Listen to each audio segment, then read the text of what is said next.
আমরা সকাল 7:30 থেকে এখনো পর্যন্ত চট্টগ্রাম বন্দরের বিভিন্ন পয়েন্ট ভিজিট করেছি।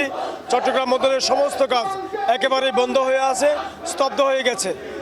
আমরা চট্টগ্রাম বন্দরের কর্মচারীরা এবং 5 ক্যাটাগরির কর্মচারীরা, শ্রমিকেরা আমাদেরকে সমর্থন জানিয়েছে। তারা তাদের কার্যক্রম টোটালি আজকে চট্টগ্রাম বন্দর টোটালি শাটডাউন অবস্থায় আছে এবং এখনো পর্যন্ত আমাদের উপরে যত চাপ এসেছে, আমাদের উপরে চাপ অব্যাহত থাকুক, কোনো সমস্যা নেই। কিন্তু আমরা বাংলাদেশের এই সোনার ডিম পাড়া হাঁস, বাংলাদেশের অর্থনৈতিক লাইফলাইন চট্টগ্রাম বন্দরকে বাঁচিয়ে রাখার জন্য, বিদেশি বেনিয়াদের হাতে তুলে না দেওয়ার জন্য যত ধরনের আন্দোলন করতে হয় সেই আন্দোলনকে আমরা অব্যাহত থাকবে।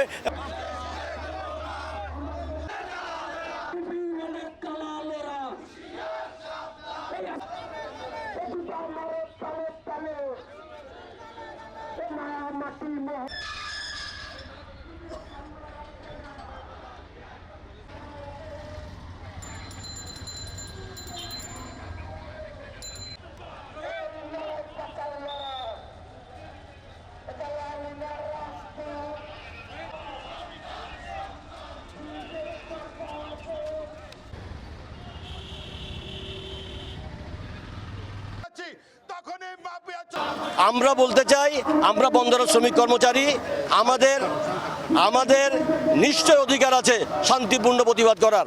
আমরা শান্তিপূর্ণ প্রতিবাদ করছি এবং প্রত্যাশা করছি আজকের কর্মসূচির পরে সরকার তার অবস্থান থেকে সরে এসে আমাদের সাথে আলোচনা করে বন্দরকে কি করে সুন্দর করা যায়, বন্দরকে কি করে অর্থবহ করা যায় এবং বন্দরকে কি করে আরো উন্নতি শীর্ষে নিয়ে যাওয়া যায়।